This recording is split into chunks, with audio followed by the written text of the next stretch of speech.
still was that, and it's still high, but that the emotional, in the decision-making composite, how much lower the problem solving was, right? When Yep. there's, when there's emotions involved. Yep. But I thought they have balance in this part of it, the confidence and independence versus social responsibility.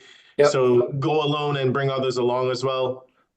But yeah, down below, the problem solving piece of it was kind of also interesting. Okay, so let's get to Um, it. So process recognizes emotional data. That's always curious because what I've noticed with engineers, engineering type of jobs, they have a baked-in methodology. They're able to identify, assess, analyze, and solve. That's what we train engineers for, right? That's what the military is so good at: identify, assess, analyze, and solve.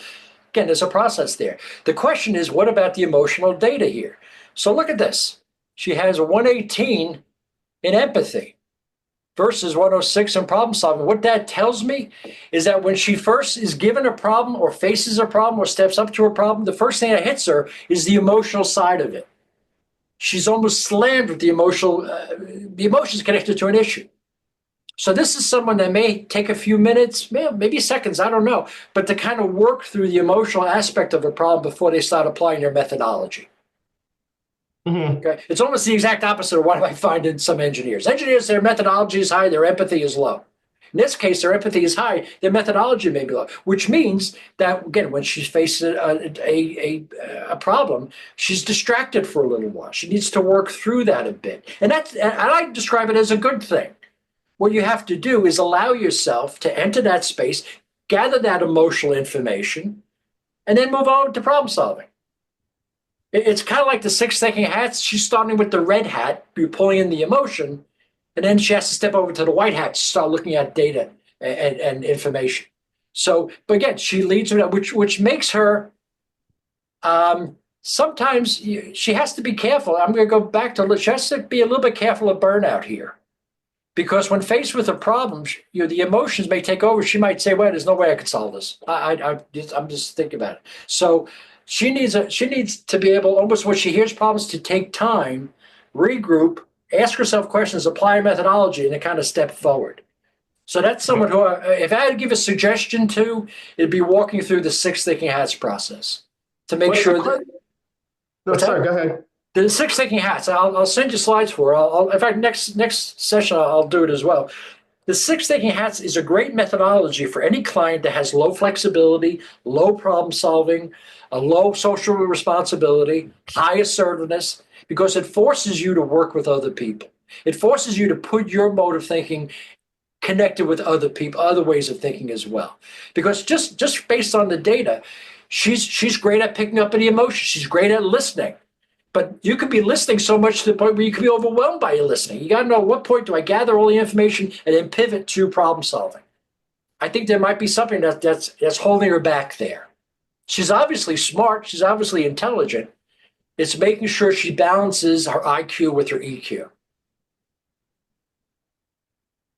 What's the probing question that you're asking for this for the problem solving composite? Sure. Do you ever find yourself distracted by emotions when you're faced problems?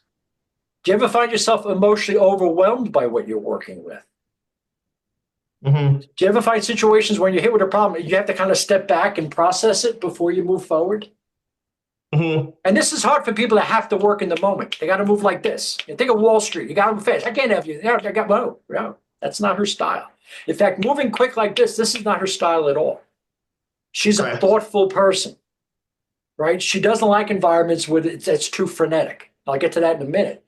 But there's something about her openness to emotions. That's at one point. What point does your strength play against you, become a weakness? Not so much a weakness, but it plays against her. So I just to validate it. Yeah. Do you ever find yourself being overwhelmed by the emotions connected with issues? Do you ever hear things connected to issues that go beyond what a person tells you? Because sometimes that's the empathy rabbit hole. I feel so much, I hear so much that all of a sudden I might be assuming too much. So part of it is her ability to validate what she hears. Right. Next area is Okay, asking questions. Ask questions. So you may not know her well enough for this, but this is a person who's very curious. That she wants to know. She wants to learn. High reality testing. That's the high score for a lawyer, because we hire lawyers to ask questions that we don't know what to ask. So yeah. So this tells me again she's very curious. Not only is she curious, but she's going to ask. She's going to ask her questions. Now, the only reason she wouldn't ask a question is that she thinks it's not a good question or her empathy gets in the way. But she's very curious about stuff. So the encouragement, the question there is, do you ever find yourself holding back on the questions that you have? Well, yeah, sometimes I do. Okay, well, I'm not going to question it, but you should kind of push beyond that. Again, I think it's that balance between IQ and EQ keeps coming back here. Impulse control tells me that yeah, she's a smart person. In fact, let me ask you this, Nigel. When you meet her, you met her for the first time. Did you sense urgency? Let's get on with this, Nigel. I get going, or did you feel a sense of calm? Where would you? A sense of calm. Okay, that's that high impulse control. High impulse control also tells you that she's a very good learner. She's very present with people. So she's a good learner. She asks good questions. She's intelligent. Yeah, and she's looking for an organizational slot that's going to take advantage of all these skills. All right, so this next area is change.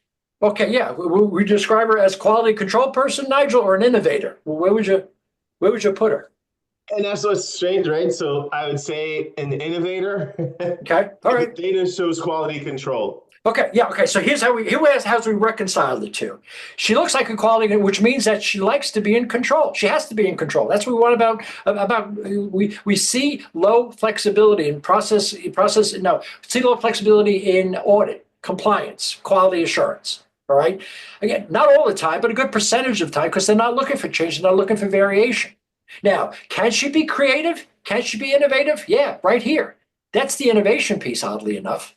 Because if you walk into her office and say, hey, I got a great idea, she's going to listen to me, but she's going to say, okay, I hear your idea. I just have some questions for you, John, and I'll take your idea if you can answer my questions. So she may not be the most creative person, but she may be managing creative people. Does that make sense? Yep.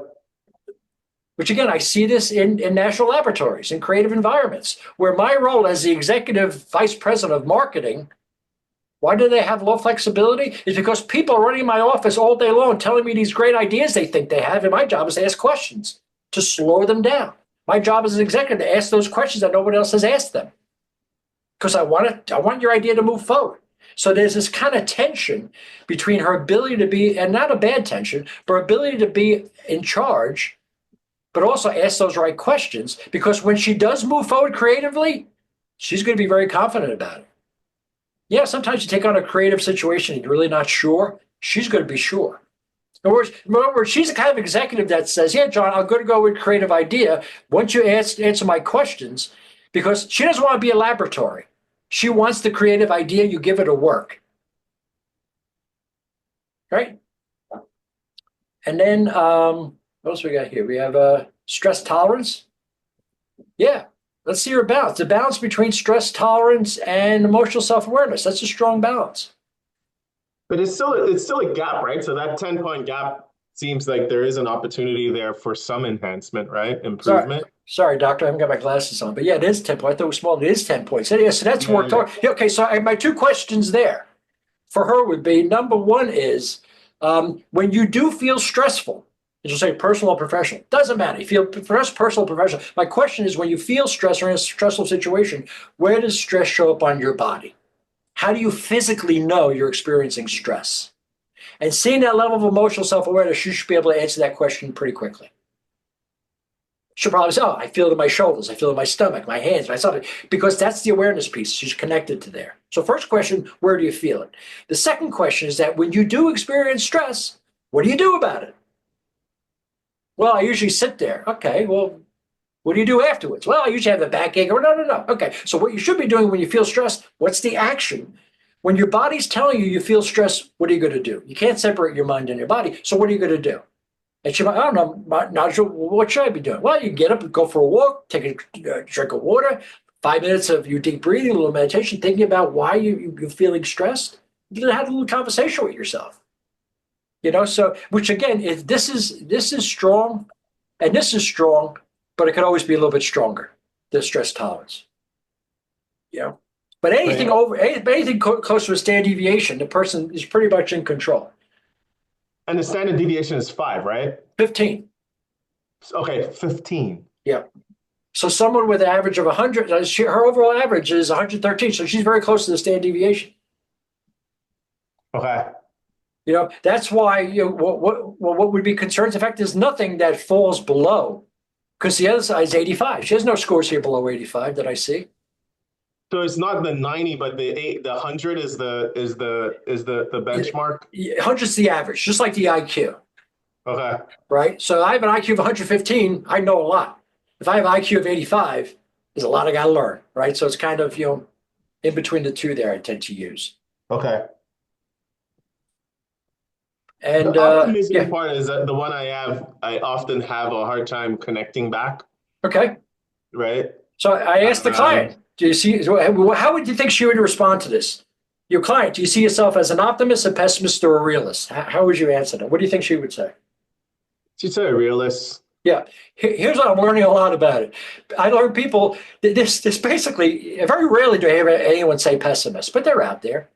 But what I see most often, whoops, is is either you're an optimistic realist or a realistic optimist, right? It's like people play with those two terms, and they'll look at their scores very quickly. I guess I'm not sure, but I'm a realist. Yeah, they both come into play, and it's almost not a not fair. It's not a very fair question in a way, because the sharp clients will ask you, well, it depends on the situation whether I feel pessimistic, optimistic, or realistic. That's fair. That's pretty fair to say.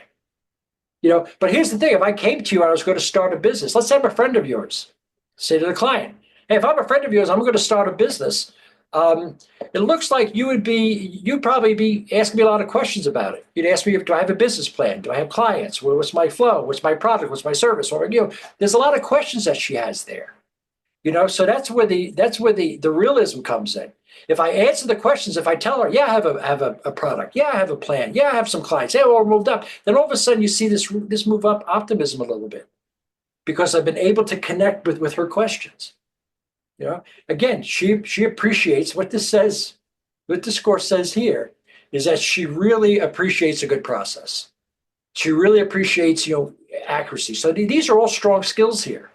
You know, but they have to be fed, and they're fed by data. So I'm going to be pessimistic, or until my reality is kind of answered. That's why for her, yeah, she looks like any friend of hers. She's going to have questions for. Yes, she'll be realistic, and then you answer the questions, and she'll, based on the answers, she'll be optimistic or she'll be pessimistic.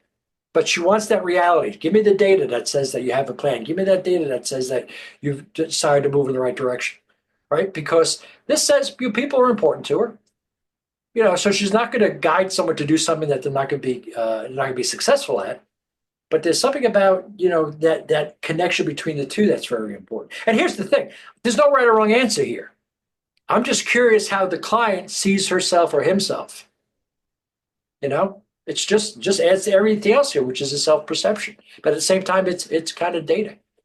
Because here's what happens: a person with, and this is also a good connection here. High optimism reality testing. I had one client that went talk about a burning platform. His reality testing was down here.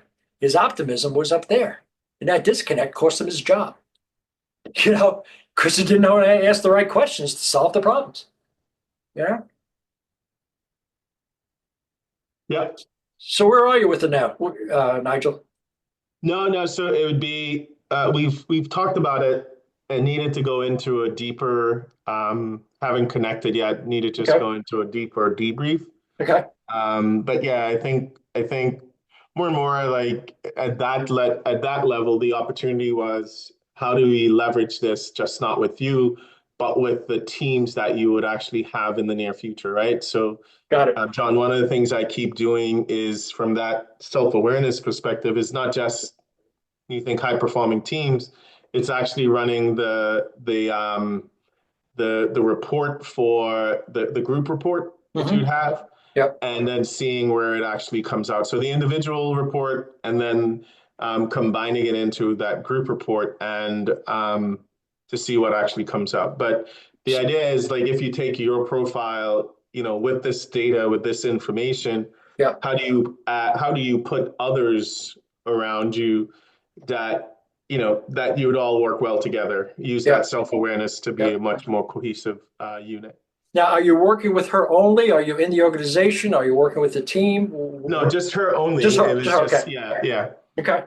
Thinking about the offerings that I Okay. would All have, right. right? So, Yeah. yeah. So the next step is to try to engage her with her team. Is that the next step there, or is it The just one next on? step for me is to finish the debrief. We talked briefly about it, but then also see how it would she then refer me on to others. Okay. And once she lands, would it be something that she would use as a first step to understanding the team that she has in place, or the new Good. team? Good. Yeah, I'll send you that comparison data between 2024 and pre-pandemic, because that sometimes gives you insights as well. Yeah, Yeah, because you can get absolutely. I if think I you have. I think I okay. have it, John. Yeah, yeah. Thank you. If not, just let me know. Let me shift quickly over to another client that I met this month.